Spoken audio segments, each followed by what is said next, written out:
And even like to bring up like some current times of things that are going on as well.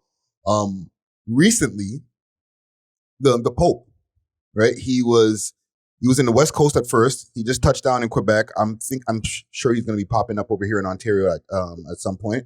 I think he cut back already. He's already gone? Yeah. So now, like, he came out here. He came to do an apology for the residential schools and just like the influence of Catholicism, right, on the culture, on the indigenous culture. Mm-hmm. From two different perspectives. From just like a consensus around you, and then from you personally, do you feel an exception to his apology? Are people accepting it? Yeah, there's a lot of takes on that, different takes, and I don't feel ways about anybody's take. You know what I mean? Like, everybody has the right to have their own feelings, their own, how they take in things, right? Yeah. And for this particular like situation, millions of lives were affected. If not the people who actually went to these schools, like my family, like my late grandmother, my mom, my dad, my aunties, my uncles. Myself. I actually went to a residential school called Dred, which closed down in 97. And like, a lot of people think that it was just older people, but like, I went to a school. And at that time, the church had been kind of like kicked out of that school, but the traditions that they create or instilled still lived on. Mm-hmm. And the conditions were like crazy, Mm-hmm. So for me personally, I saw the pain that it caused directly for my family. Right.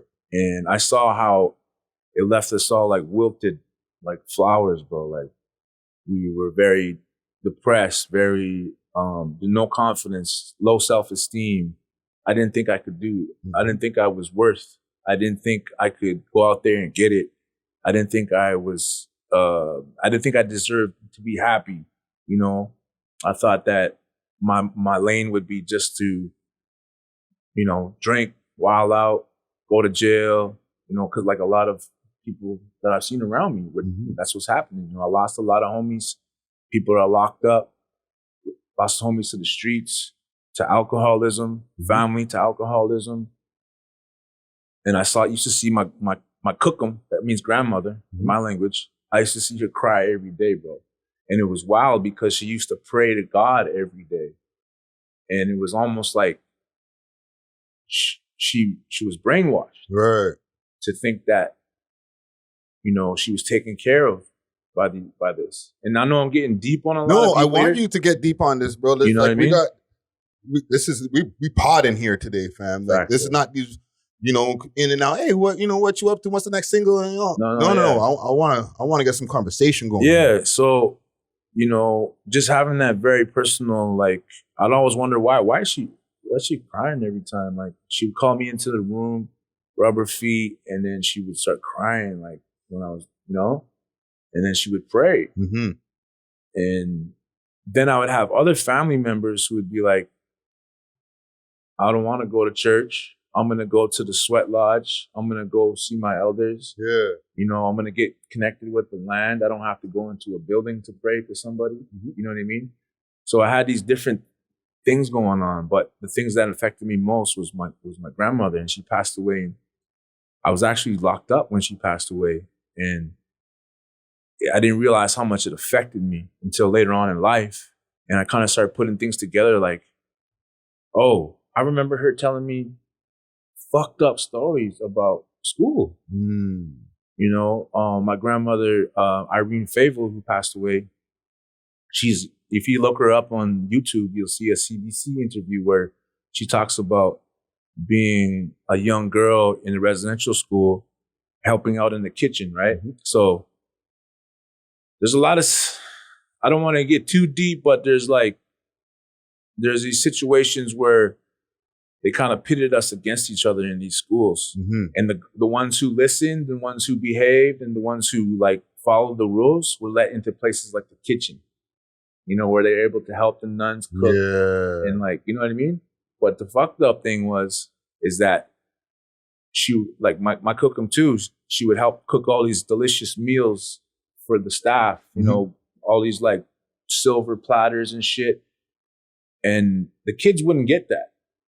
The kids would get the slop, you know what I mean? The slop buckets, the shit, you know what I mean?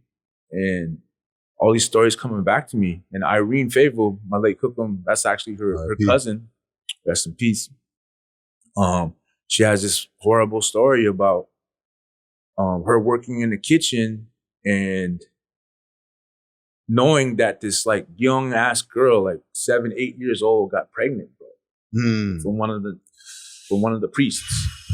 So you know, the priests were like, you know, and she saw with her own eyes the nuns bring down this baby after this girl gave birth.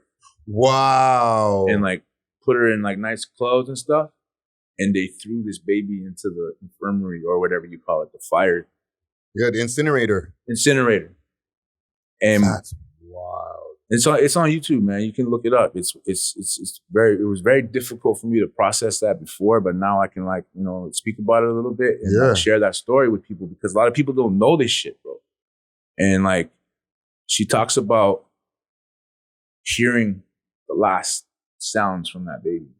Your grandmother. My grandmother. And like, not somebody you just heard or somebody you know from around the way. Like, no, family. Your family. Yeah. And it's like kind of describing the sound and also even the smell, bro. And that hurts even now to share that kind of shit.